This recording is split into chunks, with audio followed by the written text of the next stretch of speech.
Hi, I'm Sean, and welcome to Creating Compelling Web Video. In this episode, we're going to take a look at the actual shooting process and give you a few tips on making everything work a bit better. Now, you don't need a fancy setup to shoot a video that's going to shine, but it does help to have a bit of structure in place to make the most of the gear that you do have. First of all, if you have a tripod, set up your camera on it and frame your shot so everything is going to look the way you want it to. If you're going to be shooting outdoors, it's good to set it up so that you're not right in a busy area.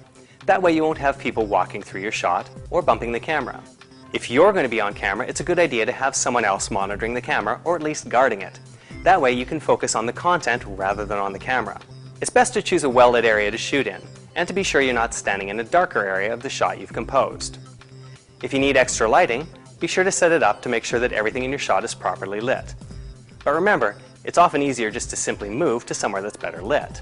Before you get started, you'll also want to be sure that your audio is good enough. If you're using the microphone on the camera itself, make sure that you're not too far away, or the background noise will overwhelm what you're trying to say. Also, if you move towards or away from the camera, the audio levels will change.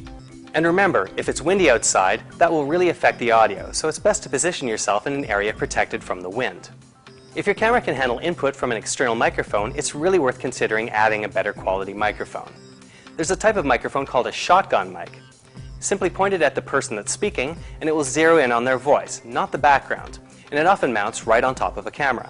If you want to be sure that the mic is where you are, you can use a handheld microphone, or you can use a clip-on lavalier microphone clipped to your shirt, like the one I'm wearing right now.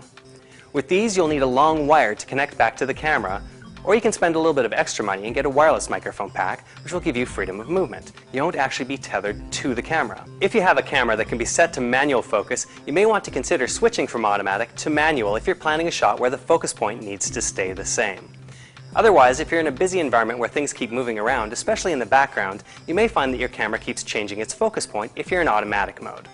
Setting it to manual means your focus point will stay the same no matter what else is happening in the shot. Now you're ready to actually start shooting, but there are a few more tips that will help you later during the editing process. First of all, don't just press record and immediately start.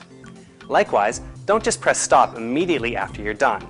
Give yourself a bit of breathing room at both the beginning and the end of your shot. It will give you the ability to use transitions or fades from one shot to the other while you're editing. It's also a great idea to shoot way more than you think you need, to be sure you have backup footage. Sometimes you shoot something, but there's something wrong with the footage that you didn't quite notice during the shoot. If you have an alternative take, you can use that, or if you've shot the action from a different angle, you can always use that footage to cover up any problems. That also means shooting a bunch of B-roll, or footage of items related to what you're talking about. For example, if you're talking about gardening, shoot a few different flower beds or vegetable patches.